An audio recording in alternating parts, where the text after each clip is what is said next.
gabuko ng sopryo.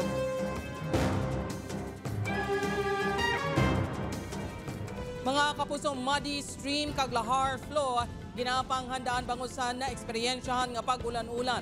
Aktibidad sang Mount Canlaon padayon nga ginatutukan sang FIVOLCS. Si Aileen Pedreso nakatutok live sa La Carlota City, Negros Occidental. Lin?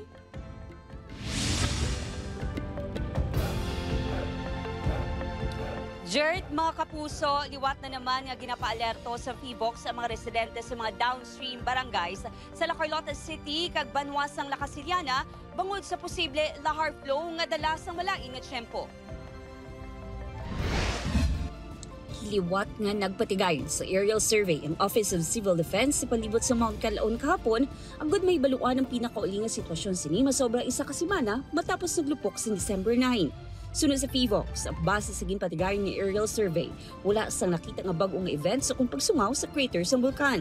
Ang check naton for aerial survey is kung may ara nga mga bag-o nga fissures, may mga bag-o nga vents nga nagtunga after the eruption. Wala man sang mga bag-o nga vents. Sa biyak sini, padayon nga ginatutukan ang aktibidad sa bulkan. Sa sulod sa 24 oras, masobra 4,000 katoneladas ng asupre ang ginbugas sini. 26 ka volcanic earthquakes ang namonitor ng FIVOLCS.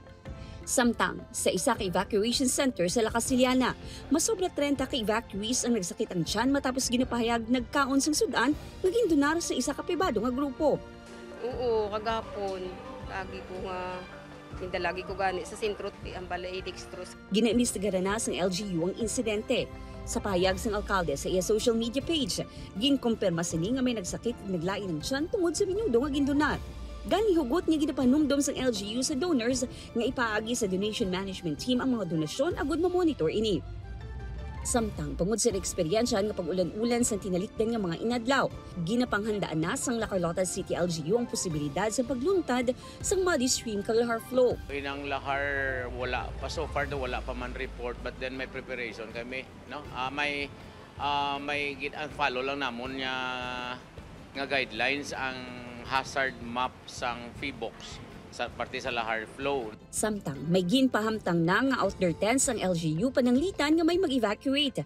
Sa isa naman ka evacuation centers ng syudad, may couples room para sa mga magkahagugma. Jert, mga kapuso, sa karon wala sang may na-monitor nga muddy stream flow o kung lahar flow sa mga barangay sa La Carlota City sunod sa LGU. Balik sa imo, Jert.